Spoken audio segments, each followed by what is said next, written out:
A recent Quinnipiac poll showed President Biden's approval rating on the economy went up about 10 points between July and August.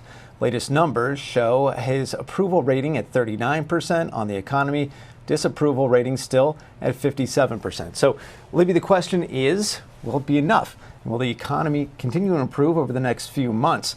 And that's a question I put directly to the director of the White House Economic Council, Brian Deese. What can you tell us about these mixed signals we're getting on the economy?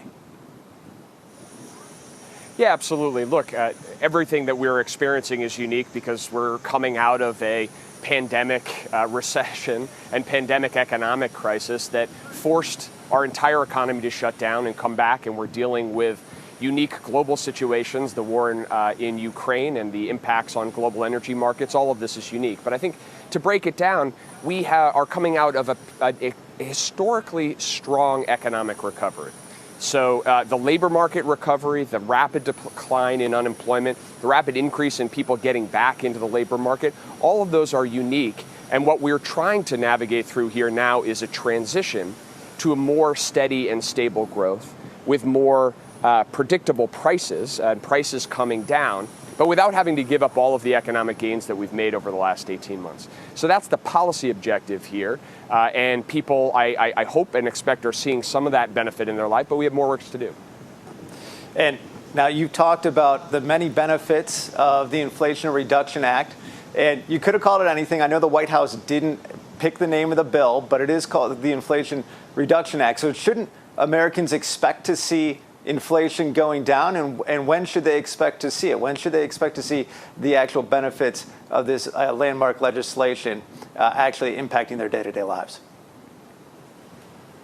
Well, look, what Americans should expect is that this historic piece of legislation actually lowers some of the costs that they face in their day-to-day lives.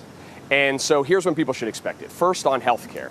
There are 13 million Americans who, starting next month, will receive letters from their insurers that because of the Inflation Reduction Act, the premiums that they have to pay for health insurance are going to stay low. That'll save families about $800 a year. Second, energy costs. A lot of families are focused on this. Gas prices are coming down, but other energy costs are up. The provisions in this legislation are going to lower families' utility bills and give them a whole new range of options that when they have to go out to buy anything from a refrigerator to a new heating system, they're going to get lower costs for more efficient appliances, more efficient elements for their homes and their businesses. That's going to lower costs as well.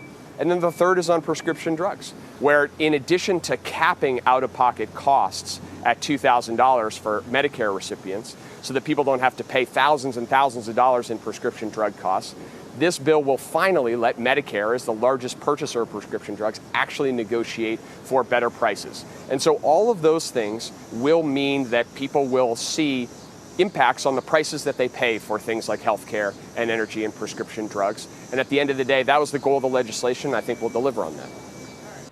That was Brian Deese, head of the White House Economic Council. I spoke to him earlier from our Newsy studio. And Libby, one thing that stood out was certainly no timeline on when we should expect those inflation numbers to come down. Well, it has everyone wondering. I mean, it's there. No one has a crystal ball, especially at this complex economic moment.